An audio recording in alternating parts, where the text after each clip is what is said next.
Friends, मैं सुमन और स्वागत है आपका मेरे चैनल किताबों का सफर बाय सुमन में। अपनी बुक सीरीज की जो सेकंड बुक मैं लेकर के आई हूँ वो है स्वामी एंड फ्रेंड्स। ये आर के नारायण की फर्स्ट नॉवेल थी जो कि 1935 में पब्लिश हुई थी। इस कहानी में एक छोटे से लड़के स्वामीनाथन के बारे में पूरी स्टोरी है ये, जो कि साउथ इंडिया के मालगुडी नाम के एक फिक्शनल टाउन में रहता है। इस बुक में स्वामीनाथन के स्कूल, उसके फ्रेंड्स, उसके टीचर्स और उसके बचपन के छोटे बड़े एडवेंचर्स के बारे में बहुत ही सिंपल और रियल तरीके से बताया गया है। जो स्वामी जो है वो एक बहुत ही स्कूल लेजी पर्सन है, जो कि स्कूल जाना बिल्कुल पसंद नहीं करता। उसे सिर्फ और सिर्फ दोस्तों के साथ मस्ती करना अच्छा लगता है। पढ़ाई से उसे बिल्कुल भी मतलब नहीं है। और जो वो जिस स्कूल में पढ़ता है उसका नाम अल्बर्ट मिशन स्कूल है। अपने फ्रेंड्स के साथ में, जो उसके फ्रेंड्स है Samuel, money, Somu and Shankar. अब कहानी की शुरुआत कुछ इस टाइप से की जाती है कि मंडे मॉर्निंग आता है।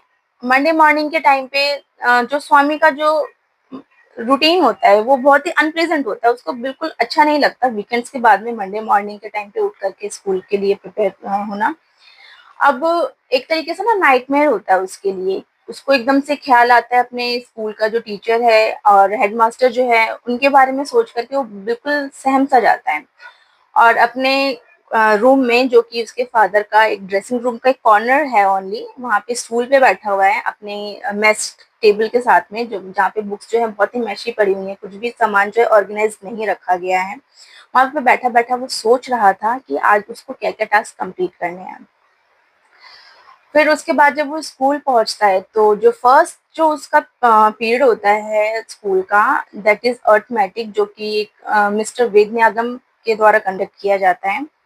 जिसमें उसको जो है, जो उसका क्लासरूम है वो इस तरीके से है कि एक साइड से, एक विंडो से उसको जो है एक स्कूल का एक कॉर्नर दिखाई देता है जहाँ पे छोटे बच्चों की क्लासेस हैं जिन्हें वो देखा करता था। और दूसरी साइड से काफी बड़ा ग्राउंड दिखाई देता है जहाँ पे रेलवे ट्रैक भी उसको देखने दिखता है। तो वो स्कूल का जो बोरिंग टाइम होता है ना, वो उसको देखने में ही अपना टाइम वो वहाँ पे निकालता है, ताकि उसको जो है नींद ना आए, क्योंकि उसको बहुत ही स्लीपी फील होता है वो अपनी क्लास में।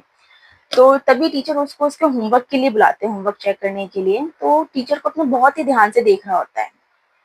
तभी क्या होता है कि उसके जो टीचर है वो बहुत तेज से उसके एल्बो में पिंच करते हैं। उसका ध्यान एकदम से भंग होता है।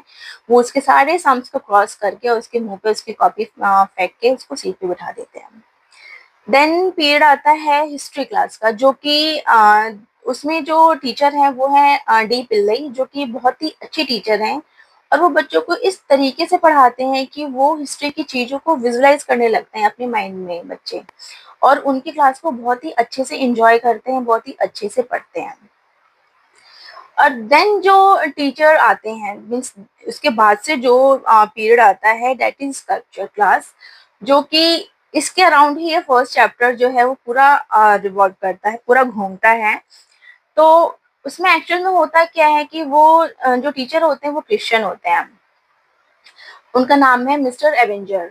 और वो क्या करते हैं, वो हिंदुइज्म के अगेंस्ट बच्चों को हमेशा बताते हैं, और क्रिश्चियनिटी को, अपने जो उनका रिलीजन है, बच्चों को उसके बारे में बताते हैं कि हमारे जो जीसस डे वो क्या करते थे, जो गरीब लोग थे उनकी हेल्प किया करते थे, जो सिक पर्सन होते थे उनकी क्योर किया करते थे। इस टाइप की बातें जो है वो अपनी क्रिश्चियनिटी के फेवर में बोलते हैं और हिंदुइज्म के हमेशा अगेंस्ट में बोलते हैं। तो ये जो बातें हैं बच्चों को अच्छी नहीं लगती। बट उस दिन क्या हुआ कि उन्होंने जो है कृष्णा के बारे में कुछ गलत बोला। तो स्वामी को थोड़ा गुस्सा आया, तो उन्होंने बोला कि अगर आपके गॉड जो हैं वो गॉड थे तो उनको जो है फिर सूली पे क्यों लटकाया गया था। तो उस टाइम पे वो जो टीचर थे उन्होंने उसको अवॉइड किया, बस ये बोल करके कि तुम क्लास के बाद मुझसे मिलना। बट स्वामी ने एक और क्वेश्चन रेज किया कि आपके जो गॉड थे वो लिख कर क्यों लेते थे, वो नॉनवेज क्यों खाते थे, गॉड को तो हमेशा नॉन वेजिटेरियन होना चाहिए। तो इस बात पे जो टीचर थे मिस्टर एवेंजर, वो उसके ईयर को बहुत तेज से पिंच करते हैं, तो उसका ईयर जो है वो बहुत ही रेड हो जाता है। अब इसके बाद स्वामी जो है घर जाता है। अब नेक्स्ट डे जब वो स्कूल आता है तो हाफ एन आवर पहले ही आ गया था। वो टाइम वो हमेशा जो है अपने प्लेग्राउंड में खेलने में बिताया करता था। बट उस दिन वो एक कॉर्नर में बैठा हुआ है, सोच रहा है कि मैंने अपने फादर को क्यों बताया कि मेरे साथ कल ऐसा ऐसा हुआ। उसके फादर ने उसको एक लेटर लिख के दिया था अपने हेडमास्टर को देने के लिए। देन उसके बाद से बेल रिंग होती है, वो लेटर कैसे कैसे लेकर के जाता है हेडमास्टर को। जब हेडमास्टर उस लेटर को पढ़ते हैं तो बहुत ही सीरियस रिएक्शन देते हैं, और फिर उसके बाद से वो इस चीज को चेकआउट करने के लिए सोचते हैं कि हाँ ठीक है, मैं इसको चेक करूंगा। देन क्लास में वो टीचर को ऐसा करते हुए भी देखते हैं। उसके बाद से वो स्वामीनाथन को अपने पास बुलाते हैं, उनसे पूछते हैं हेडमास्टर जो है कि स्वामी आप बताओ कि हम यहाँ पे क्यों बैठे हुए हैं। तो स्वामी ने बोला मुझे नहीं पता। तो हेडमास्टर बहुत प्यार से बोलते हैं कि हम यहाँ पे आप लोगों की केयर करने के लिए ही बैठे हैं, आप लोगों की बातें सुनने के लिए बैठे हैं, और आप लोग जो है अगर आप लोग को कोई इश्यू होता है क्लास में तो मुझे बताना चाहिए आपको। इस बीच में जो है जब वो लेटर दे करके बाहर निकलता है उनके ऑफिस से, हेडमास्टर के ऑफिस, तो उसके सारे फ्रेंड्स जो है वो उसके पास में आ जाते हैं। और कोई कहता है कि तुमने अच्छा किया अपने फादर को बताया, कोई कहता है कि तुमने अच्छा नहीं किया। उसमें से जो मनी है उसका फ्रेंड, वो बोलता है कि अगर नेक्स्ट टाइम टीचर ने ऐसा किया तो मैं उसकी गर्दन तोड़ लूंगा। वो एक्चुअली में थोड़ा पावरफुल है, तो वो हमेशा किसी ना किसी को मारने तोड़ने की बात ही करता रहता है। और जो एक और फ्रेंड है उसका सैमुअल, जो कि खुद एक क्रिश्चियन है, तो वो न्यूट्रल रहना चाहता है, तो इस मौके पे वो निकल जाता है।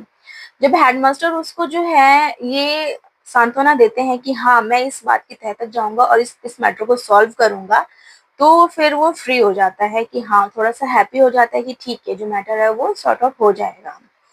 अब फर्स्ट चैप्टर में यहीं तक बताया था, अब सेकंड चैप्टर के लिए आपको मैं नेक्स्ट वीडियो में मिलूंगी। तब तक आप पढ़ते रहिए, बदलते रहिए, and stay tuned for the next chapter.